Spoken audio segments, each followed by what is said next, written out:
Xena et son petit ami Lei sont des maniaques psychotiques amoureux. Ils sont actuellement dans une salle d'audience afin de planifier quelque chose d'incroyable. Un gangster de renommée mondiale nommé Khun a été arrêté et condamné pour meurtre, agression, vol et bien d'autres crimes impardonnables. Étant son avocate, Xena prend le relais contre la décision du juge. Soudain, son petit ami Lei se lève du public et commence à tirer sur tout le monde. Il est rejoint par les membres de son gang qui sont là pour sauver Khun. Après avoir tué toutes les personnes présentes dans la salle d'audience, Xena et Lei commencent à s'embrasser. Khun leur ordonne de lui retirer d'abord les menottes mais ils se moquent de lui. Soudain, Khun remarque un explosif dans leurs mains qui explose et le tue alors que le couple s'en va tout en étant miraculeusement indemne. La scène passe à un flashback lorsque Xena a été séquestrée pour la première fois par Khun. Il l'a agressée devant Lei qui ne pouvait pas élever la voix parce qu'il avait peur du pouvoir de Khun. Il tenta silencieusement de commettre l'impensable mais il n'y avait plus de balles dans le revolver. À ce moment, il jura de faire payer Khun. Il a également dit à Xena que leur vie était reliée à tout jamais. De retour dans le présent, le rêve du couple de tuer Khun est enfin accompli. Dehors, une équipe de SWAT attend la fin de l'audience. Leur seul travail est d'escorter Khun dehors. Au même moment, le capitaine Gu entend un coup de feu. Sans attendre les ordres officiels, il se dirige vers l'intérieur avec son équipe. Ils entrent dans une violence intense avec les hommes de Lei. Xena fait semblant d'être une demoiselle en détresse et poignarde Gu dans le dos,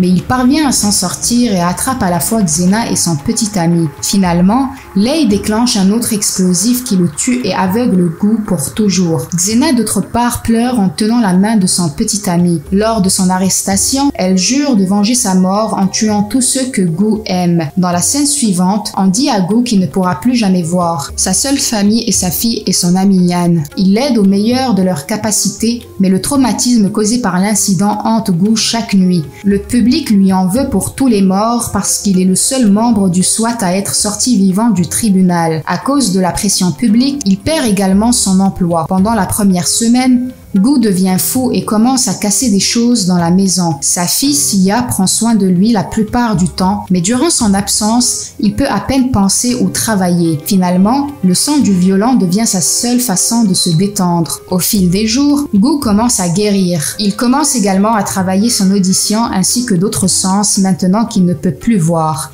Un jour, il surprend Sia en attrapant une balle lancée vers lui. Pour tester ses compétences, elle lui lance plusieurs balles et découvre qu'il a maîtrisé l'art de voir sans yeux en quelques mois seulement. Yan est également émerveillé par son ami quand Gu peut dire exactement où il se tient juste en sentant sa présence. 6 mois après l'incident, Sia et Gu décident de se rendre à Manula pour un concours symphonique. En attendant, Xena est toujours en prison et compte les jours avant qu'elle ne puisse voir Gu de nouveau. Le gangster Khun a un fils nommé Kang qui veut désespérément tuer Xena. Pour ce faire, il envoie une pétition pour la déplacer dans une autre prison de Manula. Mais Xena connaît ses intentions, elle refuse donc de signer les papiers de consentement. Sia et Gu atterrissent à Manula et se rendent directement au théâtre pour le concours. Quelques minutes avant la présentation, Sia perd sa colophane et elle est remplacée par une autre fille. Lorsqu'elle est seule dans les coulisses, un groupe d'hommes la traîne de force jusqu'à leur voiture. Gu sent que sa fille ne fait pas partie des interprètes et l'appelle. Elle répond mais Gu n'entend que le son de ses cris. Il court vers le parking mais il a quelques secondes de retard avant qu'il ne puisse arrêter le véhicule. Après cela, il passe rapidement un coup de fil à la police. Quelques heures plus tard, Gu apprend que le cadavre déformé de Sia a été retrouvé près d'une rivière. Elle a été attaquée à l'acide et laissée pour morte. Pour identifier le corps, Gu touche sa main et découvre que ce n'est pas sa fille. Sia joue du violon depuis plus de 10 ans et ses doigts ont des callosités épaisses. Ce corps n'a rien de tel, ce qui prouve qu'elle est toujours en vie. Gu explique tout au policier, mais l'homme refuse de le croire. Il dit que la carte d'identité trouvée dans sa poche est une preuve suffisante et aucune autre mesure ne sera prise. Dans un accès de rage, Gu attaque l'officier et l'incident est retransmis en direct à la télévision. Pendant ce temps en prison, Xena voit les nouvelles et est ravie de voir Gu souffrir. Après avoir découvert qu'il est à Manula, elle signe le formulaire de consentement afin d'être transférée à une prison de Manula. Dans la scène suivante, elle est masquée, enchaînée et entourée de nombreux gardiens sur le chemin de la nouvelle prison. Soudain, le véhicule s'arrête et Xena sort avec une arme à la main, tuant tout le monde à l'intérieur en moins d'1 minute. Elle tend également une embuscade à tous les gardes qui la suivent par derrière et finit par s'échapper. Lorsque Kang découvre l'évasion, Il tue un garde de colère. Il ordonne à plus d'hommes de la retrouver dès que possible, en supposant que son père n'aura la paix qu'à sa mort. Ailleurs, Gu est menotté et on lui dit que sa fille est définitivement morte. Il se rend compte que la police ne va pas l'aider et le renvoie plutôt chez lui. Ainsi, quand il en a l'occasion, il en assomme 2 et tente de s'échapper. Ce qu'il ne sait pas, c'est que Xena était assise sur le siège avant tout en l'attendant afin de mettre son plan en action. Au lieu de le tuer sur le coup, elle se fait passer pour une bonne policière qui l'aidera à retrouver sa fille. Ensuite, nous voyons enfin Sia en compagnie de beaucoup d'autres filles. Elles ont été enlevées par nul autre que le gangster Kang. Il dirige un énorme trafic d'humains, en kidnappant des filles du monde entier et en les vendant via le dark web. Il s'intéresse davantage à Sia en raison de sa beauté et augmente son prix. Simultanément, puisque Xena sait tout sur le trafic de Kang, elle dit à Gu exactement comment il peut retrouver sa fille. La police ne les aidera pas parce qu'ils ont été soudoyés pour garder leur bouche fermée quand il s'agit des affaires en lien avec Kang. Même si la finalité de Xena est également de tuer Sia, elle est prête à être du côté de Gu pour le moment. Il décide d'utiliser Xena comme appât et d'entrer dans l'endroit où les filles victimes de la traite sont détenues. Avec son aide, Gu trouve le numéro d'un proxénète local qui accepte la fille et l'envoie à une vieille femme. Elle est la médiatrice chargée de vérifier si les filles sont assez bien pour leurs clients. Elle approuve Xena mais sent que Gu n'est pas là avec de bonnes intentions. Après avoir envoyé Xena à l'intérieur, la femme pointe une arme sur Gu mais il utilise son intuition pour l'assommer avant qu'elle ne tire. Ensuite,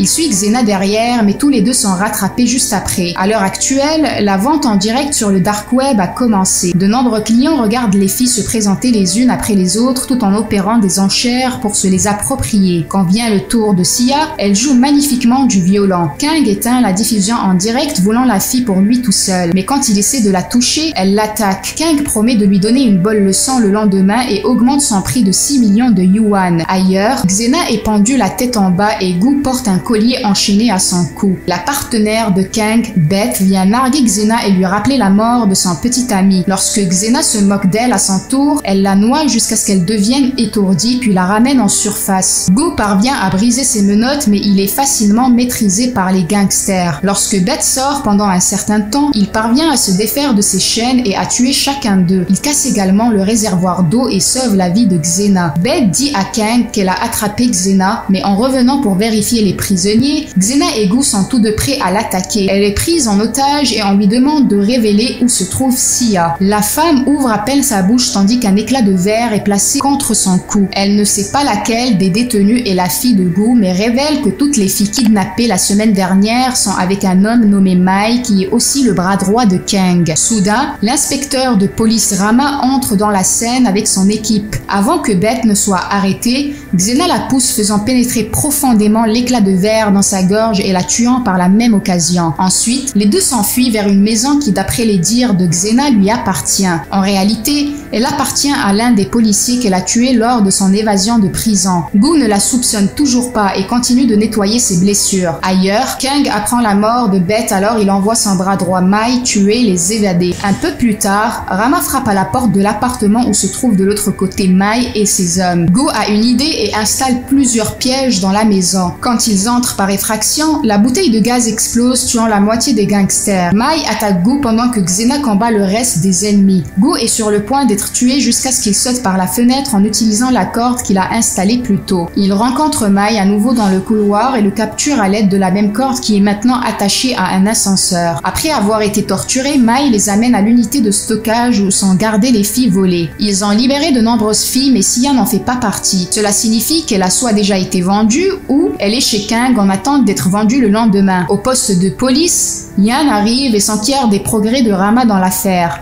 Lorsque Rama refuse de partager des informations, il part seul à la recherche de son ami. Pendant ce temps, Gu tient Xena sous la menace d'un couteau et lui demande de révéler qui elle est. Il s'avère qu'il avait senti l'odeur d'un cadavre pourri dans l'appartement que Xena prétendait être le sien. Elle sourit simplement et dit les mêmes mots qu'elle a dit quand son petit ami est mort. Gu réalise qui elle est et la traite de folle déséquilibrée. Avant qu'il ne parle davantage, Yan arrive et pointe le pistolet sur Xena. Elle tue rapidement Mai pour être la seule personne à savoir où se trouve Sia. S'il la tue à ce stade, il pourrait ne jamais revoir Sia, ce qui lui donne un avantage. Xena ordonne à Gu de choisir entre son ami et sa fille. S'il choisit cette dernière, il devra tuer Yan à cet instant. Sans hésiter, Gu choisit sa fille et poignarde Yan, mais pas assez profond pour le tuer. Après cela, les partenaires s'assoient à l'intérieur d'une voiture et parlent de leur passé. Xena révèle qu'elle a été vendue à un gang par son père qu'elle a tué des années plus tard. Depuis sa naissance, sa seule famille était son défunt petit ami et c'est pourquoi elle veut tuer Gu devant sa fille afin de la transformer en une personne comme elle. Gu reconnaît qu'il s'agit d'une punition ultime, mais il a besoin de son aide pour rejoindre sa fille. Après cela, ils vont chez un vendeur d'armes au marché noir local. C'était un intermédiaire qui a vendu Xena aux gangsters. Par conséquent,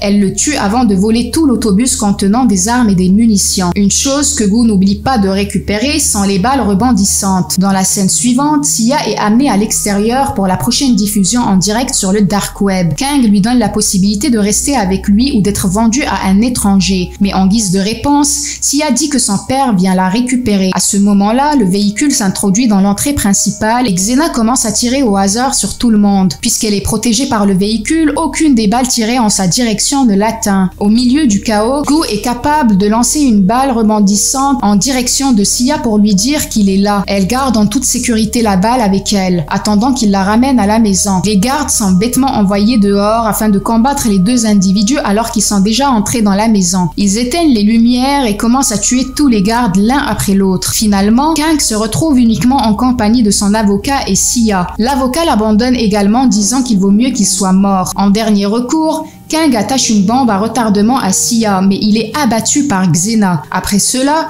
elle suspend à Sia la tête vers le bas avec une chaîne. Si Gu sait où elle est, il peut la sauver, donc elle lance la balle rebondissante en sa direction. Gu attrape la balle et la localise avec succès. Il tire aussi sur Xena en la tuant juste avant d'attraper sa fille. Cependant, la tempête n'est pas encore passée car la bombe est toujours attachée à elle. À ce moment-là, Yan arrive révélant que sa blessure n'était pas mortelle. Il aide Gu en lui donnant des outils pour désamorcer l'explosif. Le plan fonctionne et toutes les bonnes personnes sont sauvées à la fin. Dans la dernière scène, Yan et Sia viennent voir Gu en prison. Ils se livrent à des conversations heureuses sur la poursuite de leur vie. Dites-moi en commentaire ce que vous avez pensé de ce film. Abonnez-vous à la chaîne si ce n'est pas encore fait et activez la cloche des notifications pour ne rien rater des prochaines publications. À bientôt!